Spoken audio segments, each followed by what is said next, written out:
इस कार्यक्रम के पुण्यार्चक हैं श्री जयेश भाई जसवंत लाल शाह, श्रीमती रूपा बेन शाह, श्री अर्पित वखारिया, श्रीमती अदिति वखारिया, कियारा वखारिया, जियान वखारिया, कुंजन गांधी, ईशा गांधी, ऋत्वी गांधी।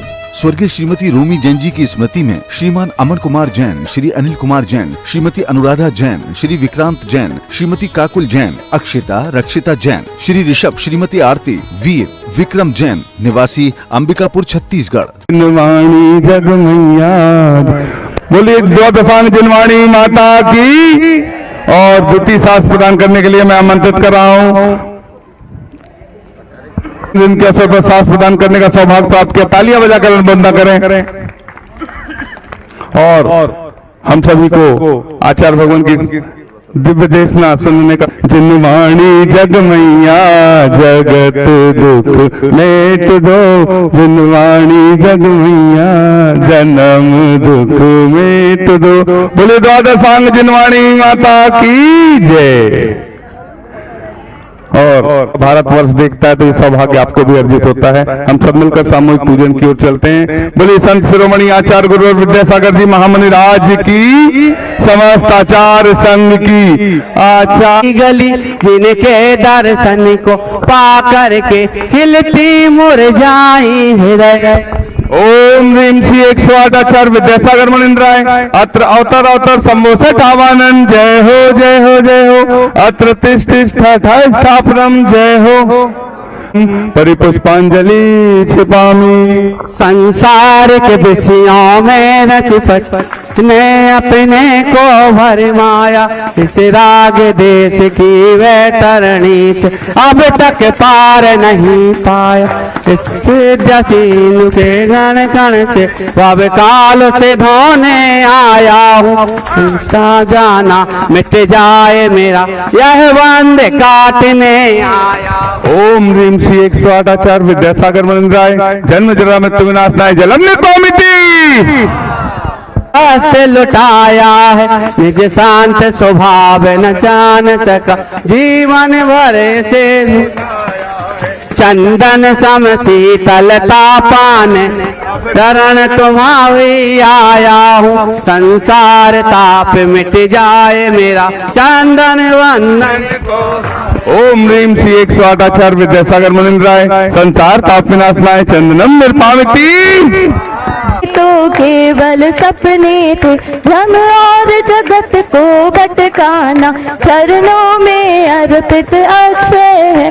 अक्षय पद मुझको मिल जाए, तब ज्ञान अरुण की किरणों से यह हृदय कमल भी खिल जाए। ओम ह्रीम श्री 108 आचार्य विद्यासागर मुनिंद्राय अक्षय प्राप्त आए अक्षतान निर्पामिति।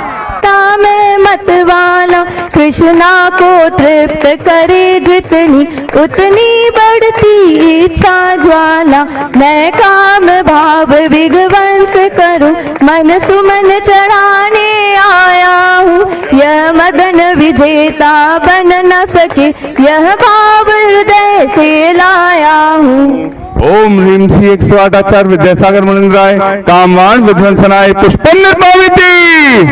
कथा भव भव में कहता आया हूँ, अति बख्श अबख्श बके फिर भी मन तृप्त नहीं कर पाया हूँ। नैवेद्य समर्पित करके मैं तृष्णा की भूख मिटाऊंगा।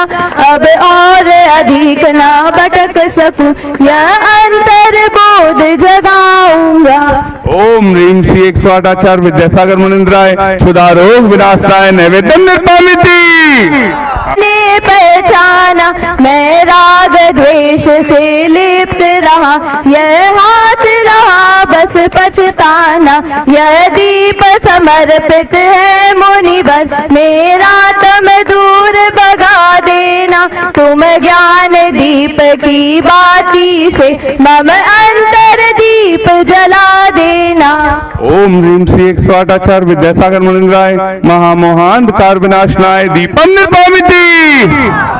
इस अशुभ कर्म ने घेरा है, मैंने अब तक ये सामाना, बस पाप कर्म तज पुण्य कर्म को चाह रहा था अपनाना। शुभ अशुभ कर्म सब रिपुदल है, मैं इन्हें जलाने आया हूँ, इसलिए अब गुरु चरणों में अब धूप चढ़ाने आया हूँ।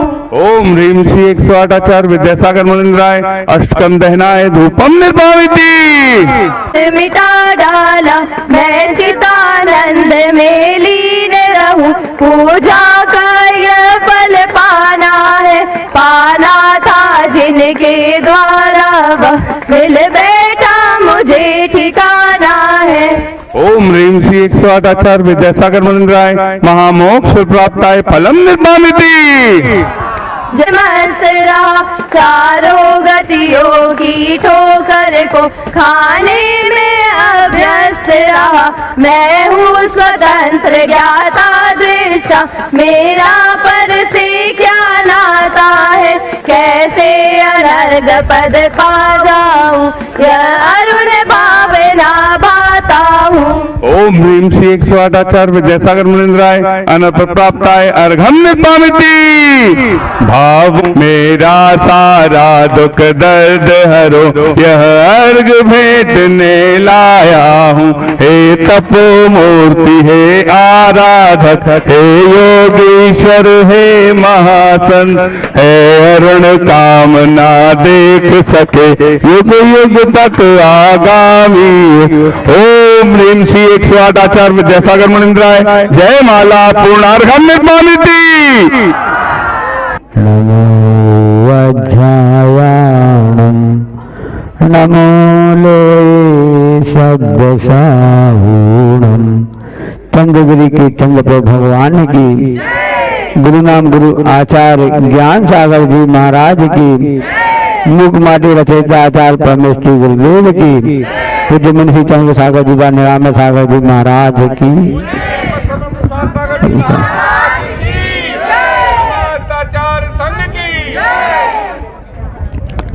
सब कहते हैं ना, दम मारो दम, है ना, दम मारो दम, दम हो तो आ जाओ सामने निपट लो, ऐसा कहा जाता है।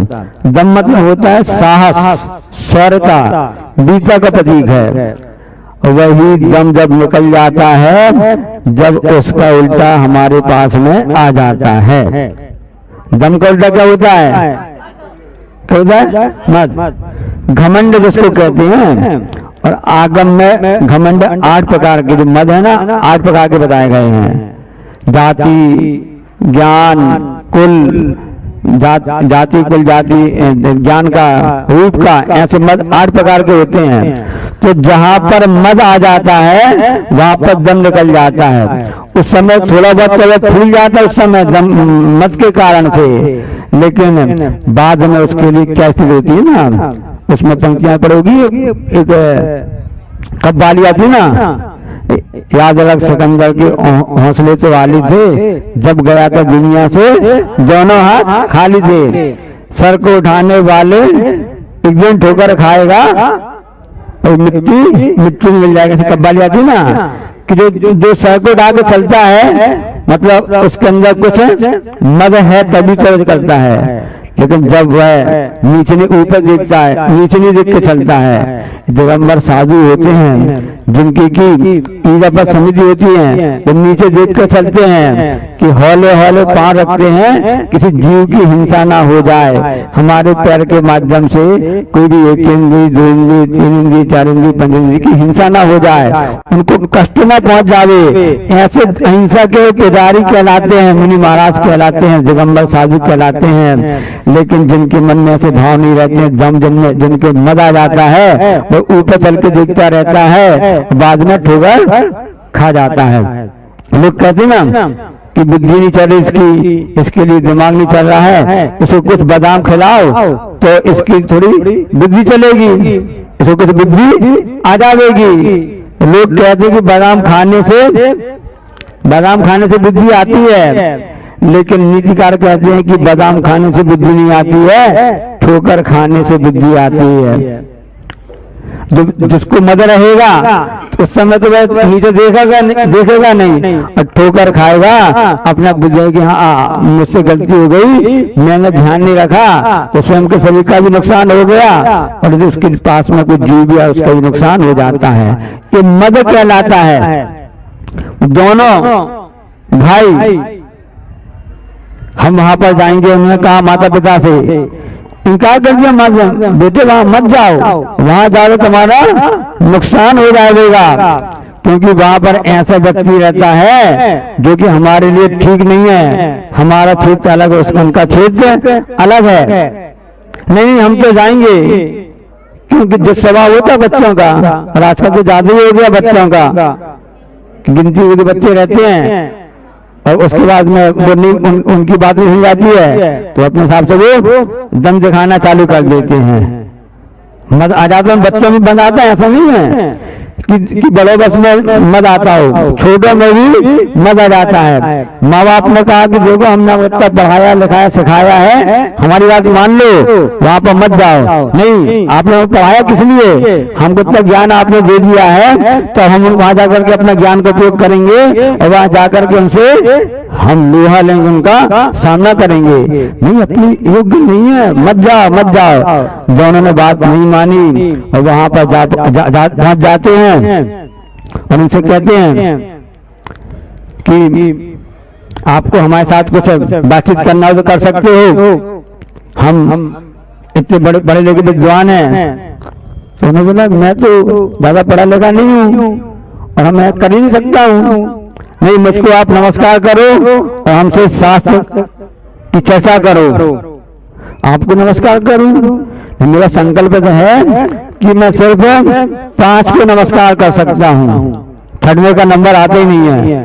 5 कौन कौन से, पंचमहावीर व्यक्ति ना, अनंत परमेष्टि है, मैं उनको नमस्कार करूंगा। नमो अरिहंताणम, लोक के सभी अनंत परमेष्टि को नमस्कार हो। नमो सिद्धाणम, लोक के सभी सिद्ध परमेष्टि को नमस्कार हो, हम उनको नमस्कार कर सकते हैं। 3 और है, हाँ 3 और है। नमो आर्याणम, लोक के सभी आचार्य परमेष्टि को नमस्कार हो। नमो अध्यायाणम, भक्ति में उपाध्याय परमेष्टि हैं, उनको नमस्कार कर सकता हूँ। और नमो ले सभ्य साहुनम, इसके अलावा मैं किसी को नमस्कार नहीं कर सकता हूँ। ऐसा क्यों, हमारे गुरु ने ऐसा ही बताया है। अच्छा ऐसा बताया है, कोई बात नहीं, ठीक है, पूछो क्या पूछना चाहते हो आप, मैं तुमको चांस देता हूँ। मैं क्या बताऊंगा, मैं क्या पूछूंगा, आप ही पूछिए। उन्होंने बोला आप कहाँ से आए हैं? अरे आप इतना भी नहीं जानते हो, मैं फलाने गांव से आया हूँ, फलाने गांव का हूँ, इतना आप नहीं जानते हो? फलाने पूछे सूर्य कहाँ से आया, चंद्रमा कहाँ से आया? नहीं, मैं तो जानता हूँ कि आप इस गांव से हैं और आप फलाने चंद के फलाने बगाने के आप शपथ के हैं, सब कुछ हम आपको जानते हैं, सब इतना जानते हैं। मैं तो ये पूछना चाहता हूँ, क्योंकि उनके मुख में बड़ी मिठास थी, वो क्षमा के धारी थे। जैसे इस स्थान पर जो हम सब बैठे हुए हैं ना, इसका लाभ ले रहे हैं। रमनाथ महाराज जी की सबने मिलकर अच्छे भक्तिभाव से पूजन की है, क्योंकि ये शक्कर नगर कहलाता है। या शक्कर की फैक्ट्री है ना, या सामने बोर्ड में क्या लिखा हुआ है, शक्कर है। शक्कर है ना, मीठा मीठा मधुर रस कहलाता है। आज जो मधुर रस को बोलते हैं, शक्कर को बोलते हैं, मीठा रस बोलते हैं। तो ये जो सामने बच्चे तो बैठे थे, वो तो शक्कर से भरे हुए थे, मतलब मधुर रस के धनी थे। सामने जो दोनों भाई आ रहे थे, जो उनसे विवाद करने के लिए आ रहे थे, उनके पास में शक्कर नहीं था और कुछ था, मधुरता नहीं थी। मैं आपसे पूछ रहा हूँ कि मैं पूछूं कि आप इस गांव से तो आए हैं, ये सब जानते हैं, इसके पहले कहाँ से आए थे? हक्के बक्के हो गए, क्योंकि हमने किताबी ज्ञान तो लिया था, साथ में ज्ञान का भी मद था। जब ज्ञान का मद होता है तो वस्तु स्वरूप व्यक्ति अपने आप में भूल जाता है कि मैंने ज्ञान किसने प्राप्त किया। ज्ञान तो क्षुब्धम होता है, कब आता कब नष्ट हो जाए कोई भरोसा नहीं रहता। मद ज्ञान, शुद्ध ज्ञान, अवैध ज्ञान, इन सब की बात बता रहे हैं। केवल ज्ञान बस सहायक रहता है, तो एक बार उत्पन्न हो जाता कभी भी मिटता नहीं है। तो अभी तो मति ज्ञान, शुद्ध ज्ञान आदि ज्ञान की बात चर्चा चल रही थी।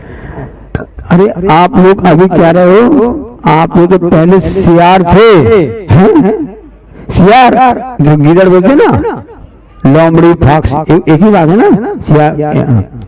कैसे आप कह रहे हैं हमको? क्योंकि सामने तो वो शक्कर सेवक मुनि महाराज जी बैठे थे, दिगंबर महाराज बैठे थे, जो कह रहे थे मैं सब पंच परमेश्वर उसको नमस्कार करता हूँ, किसी को नमस्कार नहीं करता हूँ। हाँ, दिल में मेरी भावना रहती है कि मैत्री भाव, सब जीवों में करुणा भाव रहती है, मैत्री भाव रहता है, एक तो हमारे साथ में रहता है, नमस्कार हम सब 5 को ही करता हूँ। आपने कैसे कहा कि हम इस प्रयास से आए हैं? उन्होंने कहा कि देखो सामने कोई व्यक्ति बैठा हुआ है, व्यक्ति बैठा हुआ वो गूंगा है, गूंगा है, हाँ वो गूंगा व्यक्ति है, वो बोल नहीं रहा है, भाषण में गूंगा नहीं है, उसने चला करके अपने आप को मौन लेके रखा हुआ है। ऐसा क्यों है? मैं बताता हूँ ऐसा क्यों है। क्योंकि वह पहले सेठ जी था, वह पहले सेठ जी था और उसके बाद उसका मरण हो गया। मरण होने के बाद में वह अपने पुत्र बधू के गर्भ में आ गया। मतलब जो पिताजी थे वो अपने बेटे के बेटा बन गया, सुना गया ना? मतलब जो पिताजी थे अपने बेटा का बेटा बन गया, उसको एकदम ज्ञान आ गया, उस समय को संवाद ईश्वर में आ गया। दादी होता ना, अरे मैं पहले तो जो मेरा बेटा था अब मैं उसका बेटा हो गया हूँ। ये हम आपको सत्य बात बता रहे हैं, कल की बात बता रहे हैं। कल प्रतिदिन हम तीनों महाराज जी गुरु चरणों में बैठते हैं, सामने गुरु जी विराजमान रहते हैं और ऐसे मंगल शास्त्र का स्वाध्याय होता है। तो कल इस स्वाध्याय के विषय आपको बता रहे हैं, चिंता मत करो, आप लोग को आचार्य के लाभ नहीं मिल पा रहा है। हम प्रयास कर रहे हैं कि आपको आचार्य की बात बता दे रहे हैं ताकि उत्तर पल्लवी आपको स्वाध्याय का कम्युनिटी का आपके लिए साधन बन जाए। कल की बात बता रहे हैं, जो गुरु मुख से हम लोग सब नाम में बैठे सुनी थी और गुरु महाराज जी वहां विराजमान थे। तो उस व्यक्ति ने कहा चुप रहा, मौन रहा, क्योंकि मैं अपना बेटे का पुत्र बन गया हूँ। अब मैं जिसको मैं बेटा कहता हूँ उसको मैं पिताजी कैसे कहूँ? जो मेरी पुत्र बनी थी उसको मैं माँ कैसे कहूँ? इसलिए वह चुपचाप बैठा रहा। उसको बुलाते हैं महाराज जी, भाई ये बताओ, आप सही बात बताओ, ऐसा है क्या? वो कहता हाँ, 15 साल 18 साल 20 साल का वह हो गया था, उसने मुंह नहीं खोला था, चुपचाप रहता था, गूंगा बन के रहता था। उसने बोला जी महाराज जी आप जो कह रहे बिल्कुल सत्य है। अच्छा ये बताओ तुम्हारे यहाँ पहले कोई 2 सियार बड़ा था, खेत में मरे थे? हाँ, हमारे खेत में 2 सियार हमको मरे हुए पड़े मिले थे।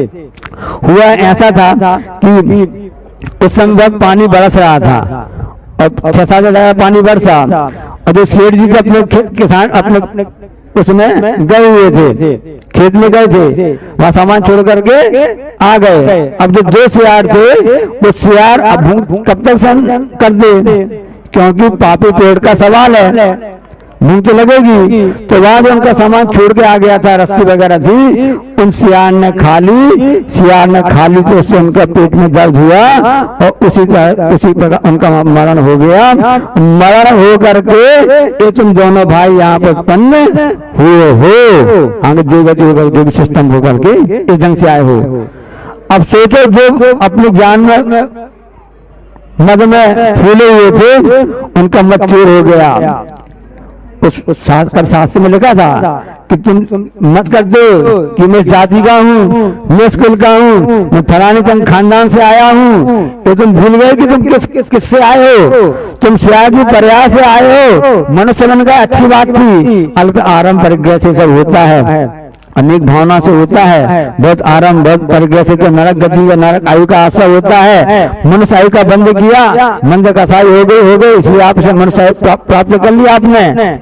सप्ताह सूत्र महाराज जी की ऐसी मिसाइलें आपके पास में हैं जिसकी कोई भी मिसाल नहीं है। तो उस हिसाब से वहाँ महाराज जी ने बताया, उन दोनों भाइयों को लगा अरे मैं तो व्यर्थ में ऐसा कर रहा था और उस जो सेठ जी थे, जो बेटे के बेटे बन गए थे, उन्होंने कहा कि महाराज अब मुझको दीक्षा दे दीजिए, अब मुझे संसार में नहीं रहना है। तब महाराज जी ने कहा कि नहीं, हम दीक्षा तभी दे सकते हैं पहले अपने माता पिता की आज्ञा लेके आओ और आपके जितने परिजन हैं उसकी अनुमति लेके आओ, तभी हम दीक्षा दे सकते हैं। वो सब पूछने जाते हैं, करने जाते हैं और सही बात निकलती है, वापस आकर के हमें दीक्षा ले लेते हैं। उन महाराज जी का नाम सात्यकी महाराज जी था, उनके गुरु महाराज जी का नाम गोवर्धन ऐसा आचार्य का नाम था।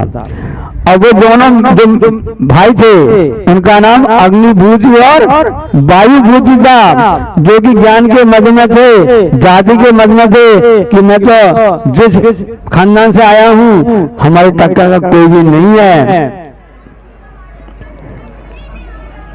कच्चे आम का कैरी होती ना, कच्चे आम की कैरी और खाओ शक्कर, जिसका बोलते ना, कच्चे आम की कैरी और खाओ शक्कर और लू से लो टक्कर। गर्मी का समय चलना ना, लू चलती रहती ना, तो ज्यादा कुछ नहीं करना है। कच्चे आम की जो कैरी होती है उसको उबाल करके बना लो, उसमें गुड़ शक्कर वगैरह डाल लो, क्योंकि शक्कर वाला शक्कर अगर लगा हुआ ना तो उसका पना बोलते हैं इसको हिंदी में, बुंदेलखंड भाषा में, उससे आप पी लोगे तो आपको कभी लू नहीं लगेगी। इसी प्रकार से जो जनवाणी की इस पना को पी लेता है उसके लिए कभी भी मत की लू नहीं लगती है। मत की लू से बचने का एक उपाय है कि जो शास्त्र गुरु के चरणों में आ जाओ, उन्होंने जो हमको पना बनाना सिखा दिया है उसको मीठा मीठा पी लो, कभी आपको लू नहीं लगेगी। उन दोनों अग्निभूति वायुभूत को समझ में आ गया तो उन्होंने उसको ऐसा पी लिया, गुरु के मुख से पी लिया। और क्योंकि वो जिस परिवार से थे तो मुनिवत अंगीकार नहीं कर सकते थे, तब महाराज जी ने उपदेश दिया कि नहीं, श्रावक धर्म भी होता है, क्योंकि वो धर्म रूपी रथ जो होता है उसके दो पहिए हैं, एक तो मुनि धर्म, एक मुनि पहिया है और एक श्रावक पहिया है। दोनों पहिया के द्वारा ही धर्म रूपी रथ आगे बढ़ता रहेगा, चिंता मत करना। लोग कहते ना कि इतने युद्ध चल रहा है, इतना कैसे पंचम काल आ गया, कब आ गया है, अब तो बस भरोसा नहीं है कि कब भी संसार नष्ट हो सकता है, कभी विश्व चढ़ाया होगा कुछ पता नहीं चलेगा, सब नष्ट हो जाएंगे। चिंता नहीं करो, आगम में कहा गया है पंचम काल चल रहा है, पंचम काल का समय 21,000 वर्ष होता है, उस हिसाब से अभी कुछ से 2,500 कई वर्ष निकल चुके हैं, अभी 18,000 से ज्यादा समय बाकी है। आखिरी तक धर्म की जगह चलती रहेगी, आखिरी समय तक मुनि धर्म भी रहेगा और श्रावक धर्म भी रहेगा। एक गुरु आगम की घोषणा है, तब तक अहिंसा धर्म चलता रहेगा। तो श्रावक धर्म क्या है, तो मुनि महाराज ने बताया कि 12 व्रत को अंगीकार कर लीजिए आप, 5 अणुव्रत होते हैं, शिक्षा व्रत होते हैं और से दिग्व्रत, देशव्रत, गुणव्रत आदि होते हैं, अनुजन व्रत होते हैं। अब बहुत से डिटेल है, सबका आप पढ़ेंगे समय आपको मिल जाएगा। तो वो दोनों अग्निभूति वायुभूत दोनों जो भाई थे वो उसके बाद अंगीकार कर लेते हैं। उसके फलस्वरूप जब अंत में समाज में होता है तो वही आगे जाकर के कहाँ उत्पन्न होते हैं, द्वारकाधीश अधिपति नारायण श्री कृष्ण के पुत्र बनते हैं। वह ऐसा तो कोई नहीं बनता है। हाँ, सबने शास्त्र पढ़ा है, स्वाध्याय पढ़ा है ना। देखो जो कल अपन ने गुरु महाराज जी के मुख से सामने बैठ करके हमने जो स्वाध्याय किया था, आज वह स्वाध्याय फिर से हो गया और हमारी इतना पुण्य करने का सौभाग्य प्राप्त हुआ। उन दोनों दिल भाइयों को समझ में आ गया कि मैं वैदिक कुल का अपनी जाति का मत करता रहा, मैं तो सियार की प्रयास से आया था, मैंने ज्ञान का मत कर लिया। तो मुनिराज बैठे हैं, इनको सब ज्ञान है, इनको सब ध्यान में आ रहा है, अवधि ज्ञानी मुनि महाराज बैठे हैं, सब कुछ जान रहे हैं, लेकिन इनके पास में मत नाम की चीज ही नहीं है। इसलिए उन्होंने बड़े समता परिणाम से भी इन सब के लिए सहन कर लिया। आगे जाकर के कैसी घटना घटती है वो हम आपको बता दें कि ऐसा भी नहीं होता है। वे शास्त्र में तो वह हार जाते हैं, वापस लड़ जाते हैं, क्योंकि पवन जी वापस आकर के शस्त्र लेकर पहुंचते हैं। जिन महाराज जी से हमारी वाद विवाद हुआ है अब इनको हम नहीं छोड़ूंगा। देखो कहाँ अनिति आ गई। और वहां पर महाराज जी जाते अपने गुरु माई पास में जाते हैं। वहां पर महाराज जी कहते हैं महाराज जी ऐसी घटना घट गई है। तो आचार्य महाराज जी कहते हैं इस समय बड़ा उपसर्ग आने वाला है। जैसा अपना रक्षाबंधन हुआ था ना अगमनाचार्य महाराज जी के साथ में ऐसे बलि राजा जो मंत्री जी ना वैसी घटना यहाँ पर हो रही है। और वो महाराज जी से कहते हैं कि देखो वो महाराज जी कहेंगे प्राश्चित चाहिए है। वही प्राश्चित है इस जहाँ वाद विवाद हुआ है वहां पर जाकर के बैठ जाओ। वहां पर वो अपनी संलेखना लेकर के बैठ जाकर स्थान से कर देते हैं। जब तो उपसर्ग दूनी होगा अन्न जल का त्याग है ध्यान में बैठ जाते हैं। वे दोनों अग्नि विधि वायु दोनों आते हैं रात को निकलते हैं हाथ में तलवार लेकर के निकलते हैं कि अब इनको मैं छोड़ूंगा नहीं। वो जैसे ही वार करते हैं उसी समय पर वहां से यक्ष निकल रहे होते हैं। धर्म की रक्षा अपने आप हो जाती है। इस प्रकार से जो उपसर्ग करना चाह रहे थे उनको पीड़ित कर दिया जाता है। वहां जी ध्यान में बैठे हैं दोनों अग्नि विधि वायु विधि तलवार लिए खड़े हुए हैं उनको मान क्या कर रहे हैं लेकिन आगे वो कर नहीं पा रहे हैं। एक कहलाती धर्म की जीत धर्म की विजय। एक कहलाती है कि अहिंसा के हिंसा हुई वह हार गई और जीत किसकी हुई अहिंसा की जीत हुई। यदि अंधा भावना अच्छी होती सत्य अर्थों में हम धर्म का सेवन करते हैं अपने आप धर्म बिना धर्म जो होता है धार्मिक व्यक्ति के सहारे रहता है तो उसकी रक्षा होती है। धर्म की भी रक्षा अपने आप हो जाती है। बाद में माता पिता आते हैं क्षमा मांगते हैं कि महाराज मेरे बेटे से गलती हो गई इनको क्षमा कर दो। महाराज कहते हैं मैं तो क्षमा का धारी हूँ मैं क्या क्षमा कर सकता हूँ।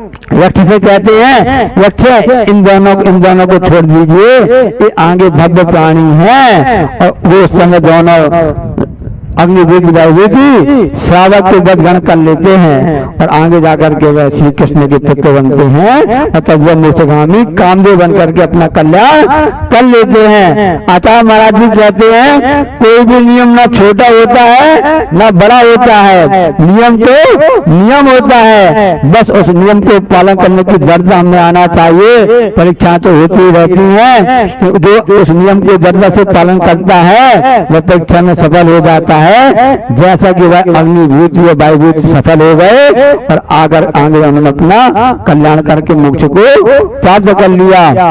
इसलिए इस शक्कर जो बाजार कहलाता शक्कर नगर कहलाता है इसे कवर्धा जिले के अंतर्गत जो है शक्कर फैक्ट्री पीछे बनी हुई है। तो हम यही आपसे कहना चाहते हैं कि ऐसे मधुर व्यवहार करते हुए हम अपने जीवन को उन्नत बनाए और नियम बनाए। छोटा सा भी बड़ा कुछ नहीं होता है जो आपकी शक्ति है उस हिसाब से आप नियम लेकर के इस व्यस्त धर्म का पालन करते हुए बाद में धर्म का पालन करते हुए हम अपना कल्याण कर सकते हैं। बोलिए अहिंसा परमो धर्म जब सांग जनवाणी माता आचार्य परमेश्वरी गुरुदेव की।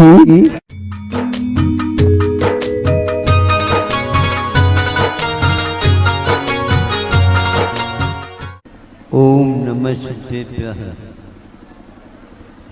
ओम नमः सिद्धेभ्यः ओम नमः सिद्धेभ्यः। परमो धर्म की आचार्य गुरुवर श्री कुंद भगवान के आचार्य गुरुवर श्री ज्ञान सागर मुनि महाराज की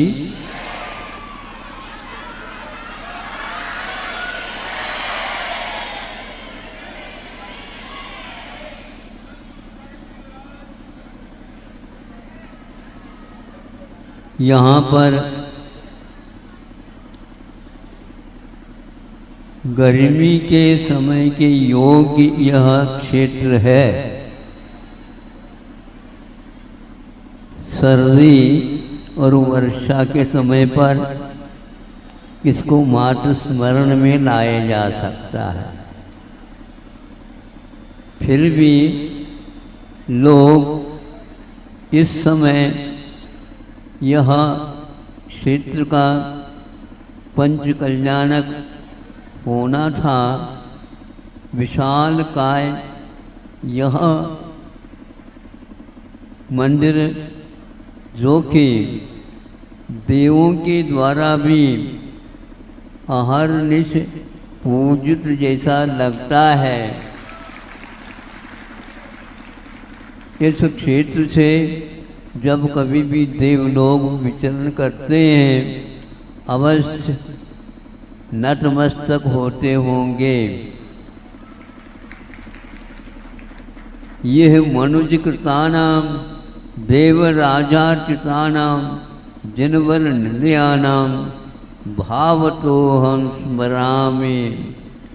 यहाँ देवों के द्वारा भी रचित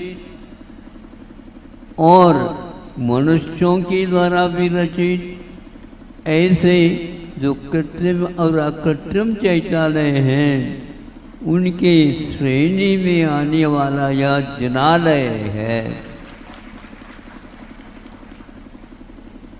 यहाँ पर हर एक व्यक्ति आने से पूर्व में काफ़ी दृढ़ संकल्प करता है, तब कहीं जाकर के इस क्षेत्र की पुनीत वंदना होती है।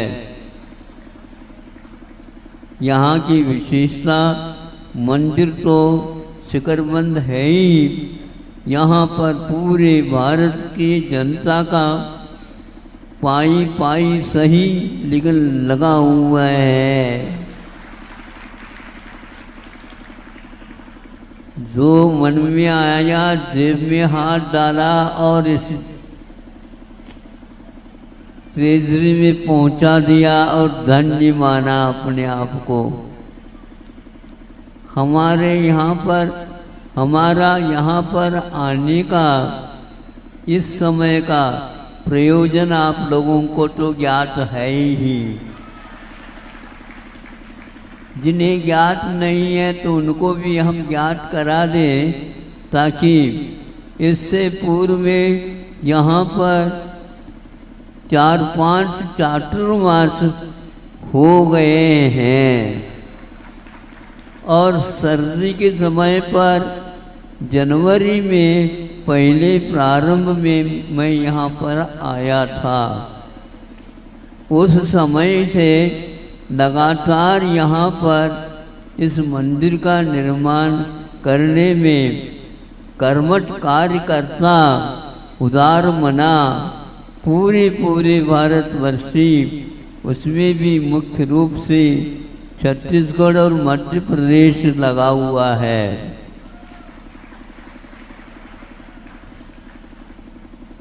क्योंकि यहाँ पर जब कभी भी पंच कल्याण नहीं हो सकता, आपको ज्ञात होगा।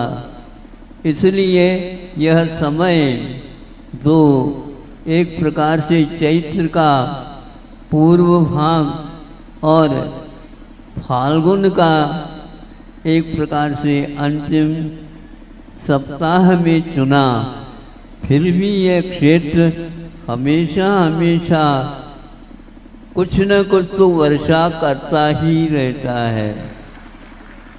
कई लोग यहाँ पर लाखों की जनता आती है, फिर इसके उपरांत शाम को इसके ऊपर अवश्य गंधोदक वृष्टि देवों के द्वारा होती रहती है।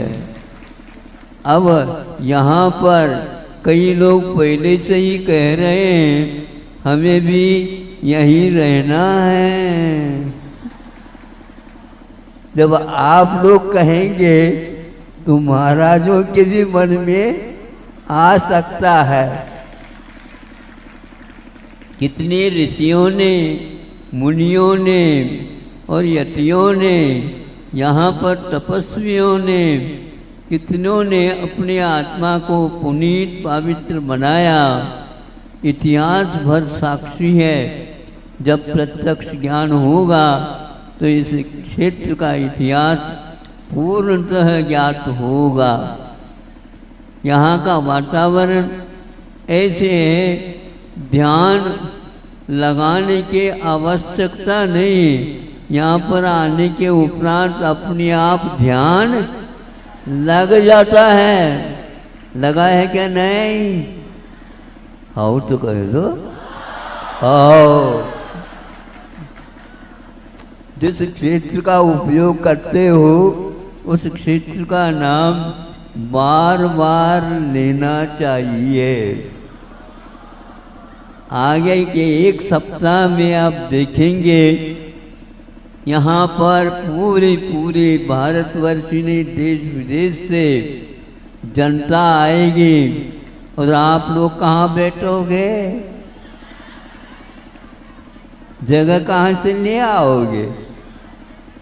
महाराज हमारे हृदय में दिल में जगह है।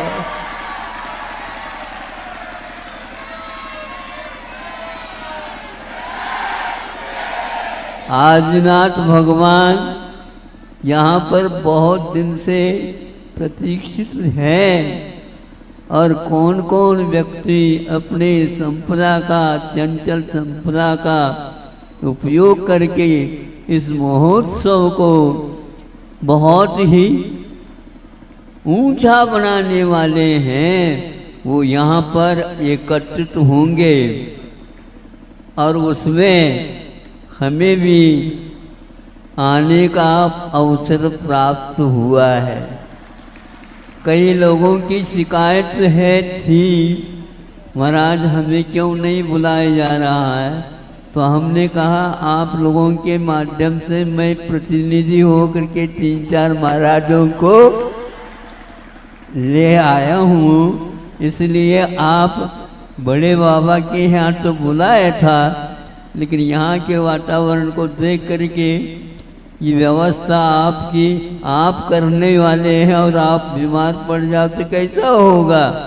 महाराज कैसे बीमार पड़ सकते? बीमार भी यहाँ पर ठीक होंगे।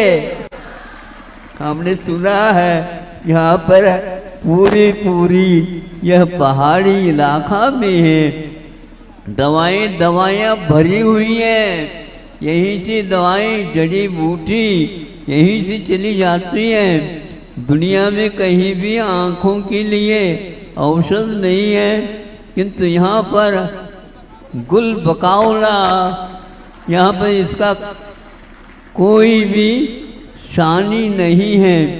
ऐसे यहाँ पर दूर दूर से वैद्य लोग आते हैं। महाराज हाँ बिल्कुल ठीक है, फिर भी आप लोग वहीं से आजकल को तो ऑनलाइन चलता है, इनलाइन रहता है, उसके माध्यम से देख करके आप लोग अपने मन को बहुत पवित्र बना सकते हो।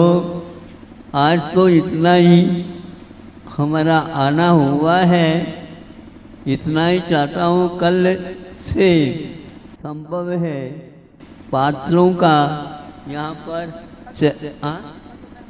हाँ मध्याह्न में बता देंगे ब्रह्मचारी लोग, प्रतिष्ठाचार्य वगैरह, और आप लोग समय के अनुसार उसको कर लेना।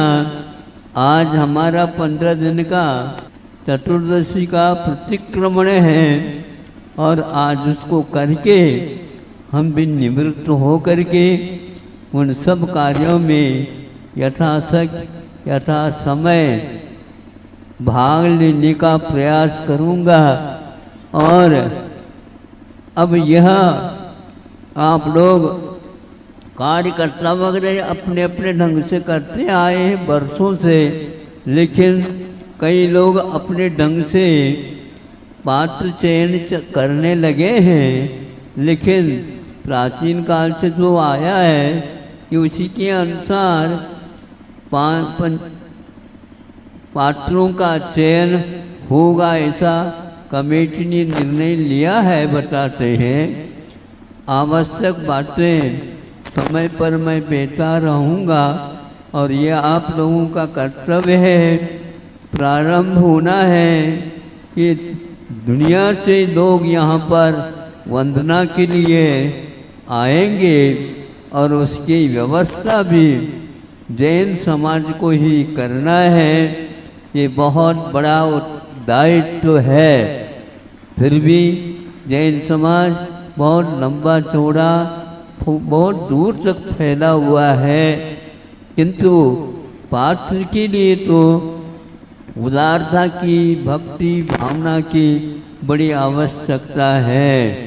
और आपके पास इतनी है, यह दिन दुगुनी और रात चौगुनी यहाँ बढ़ती जाए, ऐसा यह अवसर आप लोगों के जीवन काल में आया है।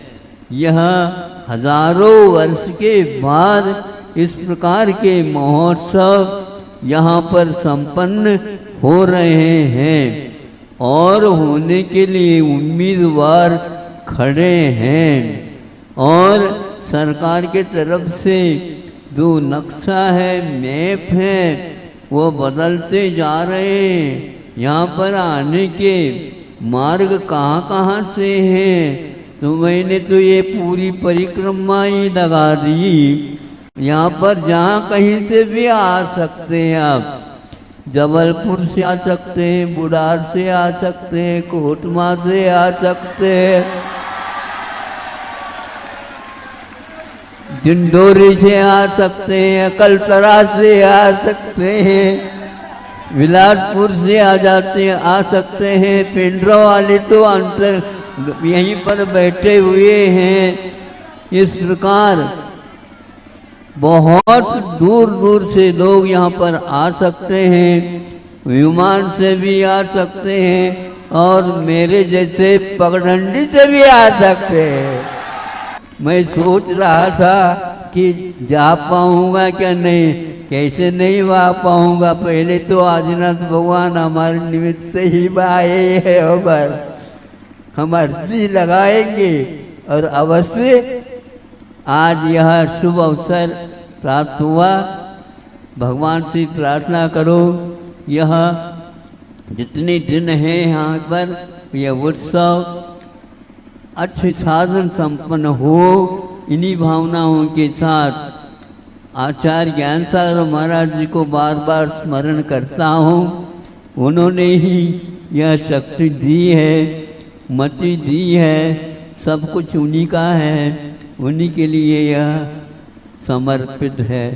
अहिंसा परमो धर्म की। इस कार्यक्रम के पुण्यार्चक थे श्री जयेश भाई जसवंत लाल शाह, श्रीमती रूपा बेन शाह, श्री अर्पित वखारिया, श्रीमती अदिति वखारिया, कियारा वखारिया, जियान वखारिया, कुंजन गांधी, ईशा गांधी, ऋत्वी गांधी। स्वर्गीय श्रीमती रोमी जैन जी की स्मृति में श्रीमान अमन कुमार जैन, श्री अनिल कुमार जैन, श्रीमती अनुराधा जैन, श्री विक्रांत जैन, श्रीमती काकुल जैन, अक्षिता रक्षिता जैन, श्री ऋषभ, श्रीमती आरती, वीर विक्रम जैन, निवासी अंबिकापुर छत्तीसगढ़।